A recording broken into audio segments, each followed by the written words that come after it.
Beetle.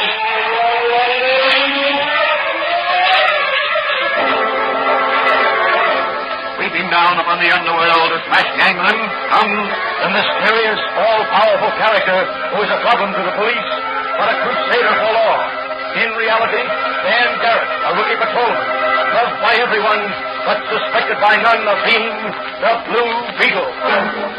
As the Blue Beetle, he hides behind a strange mask and a suit of impenetrable blue chain armor, flexible as silk, but stronger than steel.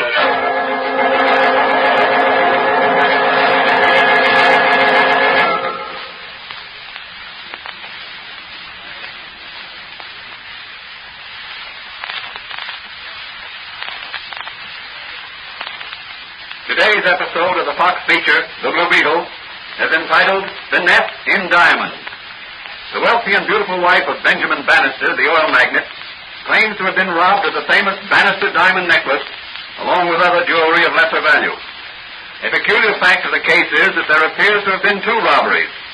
The first, as she was leaving the Starlight Club, a famous dance rendezvous, and another at some unknown time.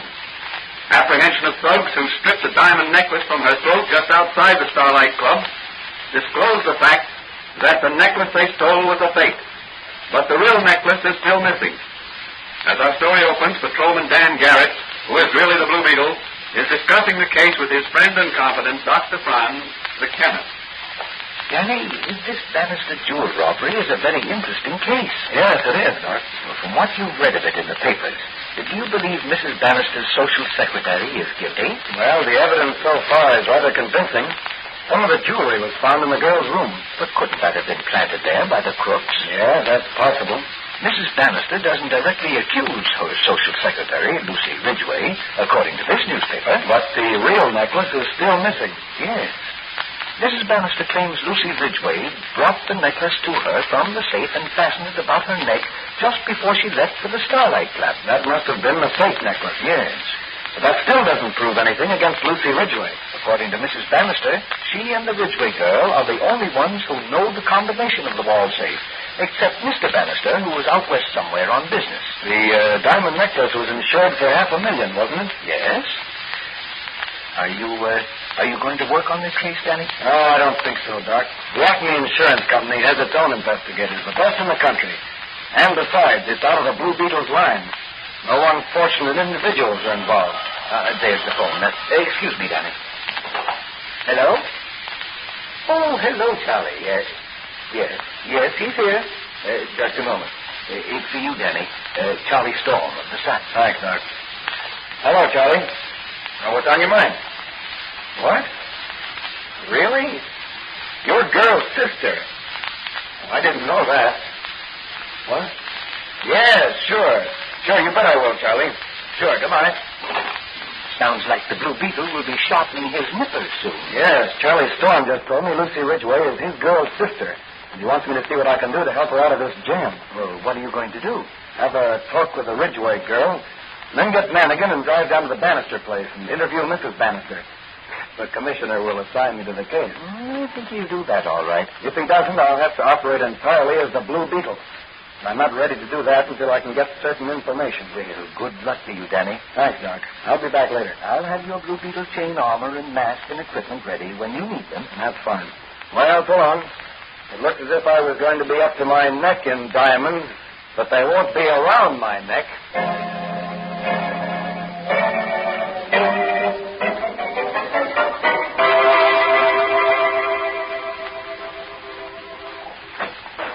Here's the Ridgway girl, Dan. Thanks. I'm Dan Garrett, Miss Ridgway, a friend of Charlie Storm. Oh, yes? Charlie asked me to do what I can to help you in this unfortunate case. Now, suppose you tell me what you know about this jewel robbery. Well, all I know is that the night Mrs. Bannister was held up and robbed of what proved to be a gilt diamond necklace, I was awakened by Mrs. Bannister and some police officers and questioned about the disappearance of a diamond necklace. Were you aware of the fact that there were two almost identical necklaces? Yes. Mrs. Bannister told me some time ago her husband had urged her to have a duplicate necklace made of imitation diamonds to wear when she went out in public. She had such a necklace made, and When the necklaces were delivered by the jeweler, I put both boxes in the safe. You and Mrs. Bannister were the only ones who knew the combination of that safe. Mr. Bannister also knew it. He's away, I believe. That's right. Well, now, what can you tell me about Mrs. Bannister's private life that might be helpful in solving this mystery? What has she done recently, and with whom has she been associated? Oh, I'm afraid I couldn't divulge things like that. Now, I assure you, Miss Ridgway, the information will only be used to right any wrong that has been done. Well, Mrs. Bannister has been losing heavily at bridge recently. She's been rather more than attentive to Don Ricardo, the orchestra leader at the Starlight Club, since Mr. Bannister has been away. And last week she had a long interview with Mr. McCaffrey, a private detective from the Acme Insurance Company. Before the robbery? Yes. Have you any idea what the interview was about?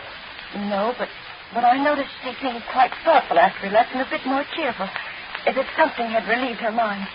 That's very interesting. Oh, please, when can I get out of this horrible place? The disgrace of it, being put into jail like a common thief. No, don't worry, Miss Ridgway. I'm on your side, and I'll do what I can for you. But I think that for the present, you're safer in than out of jail.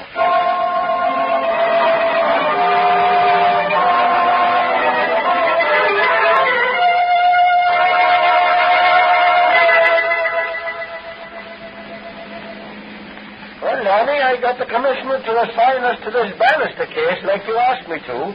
Now, where do we go from here? We separate at the next corner. What's that?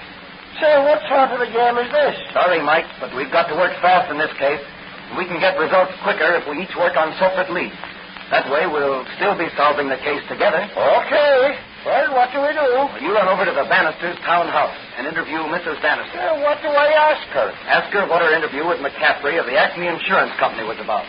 And also ask her if it's true that she's lost heavily at bridge recently. Well, maybe she'll refuse to answer the questions. That doesn't matter. The important thing is to study her reaction to the questions. Okay. Well, what are you going to do? I'm going to make some important phone calls. I'll see you later at headquarters. Okay, but if Mrs. Bannister throws me out of my ears, I'll take you across me knee and paddle your pants. If you can be thrown out of on your ear by a woman, you're too weak to paddle my pants.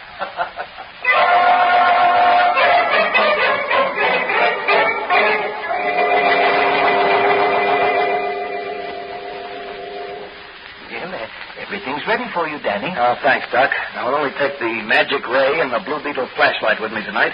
I've got a lot of ground to cover, and I want to travel light. Where's the Blue Beetle heading for tonight? The Strathaven Arms Apartment. Who's your host? Don Ricardo, the orchestra leader.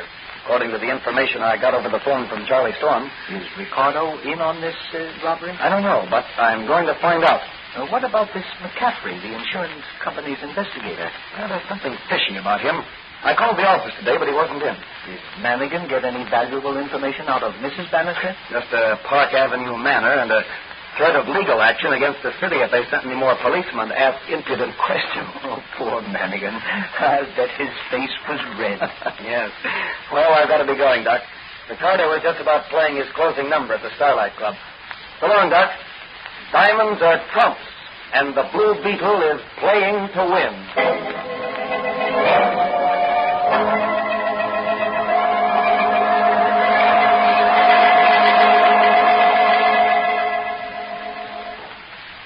Let's quit playing cards and have another look at the necklace. Well, there it is. Oh, boy, they sure are pretty messy sparklers. Yes. We should realize quite a sum of money on them. Is it not so, Mac? About $100,000. Huh? Is that all? Sure. The necklace has to be broken up. The diamonds sold separately. Oh, I see. Well, then, as a part of the insurance, your company pays over to the Bannister dame. Hey, Mac? That's right. We'll get 20% of that. Well, that's another $100,000. With my share, I can go home to South America and marry my sweet senorita. Hey, where's the fence? You said he was coming over tonight and make us a bid on these sparklers. He'll be here in a minute. That's probably him now. Open the door, Ricardo. All right. The Blue Beetle. Who is it, this Blue Beetle? I do not know him. Oh, he's a masquerader. He runs down criminals. I'm afraid you're on the wrong track, Blue Beetle.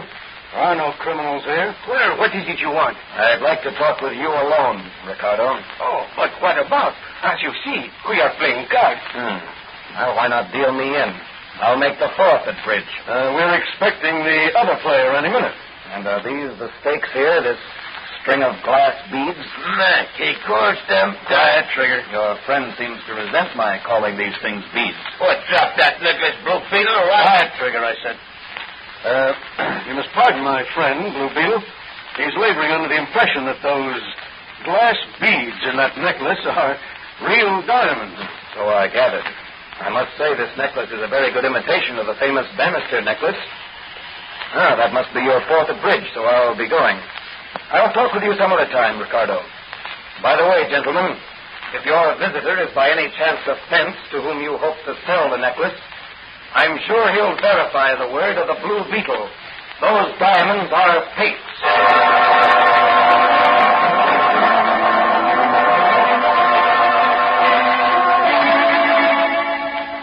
Were the diamonds in the possession of Ricardo, Mac, and Trigger fakes? And if they were fakes, who has the real diamond necklace?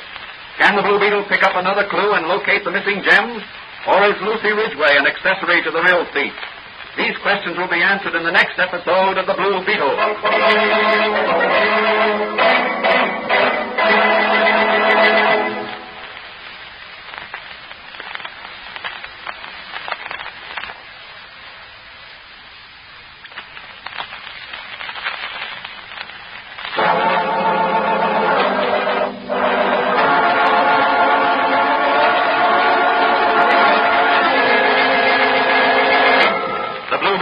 Copyrighted Fox feature appearing in Mystery Men Comics magazine and the Blue Beetle magazine. The Blue Beetle is on the air twice a week on this same station. Consult the broadcast schedule in your local newspaper. And don't forget to listen in to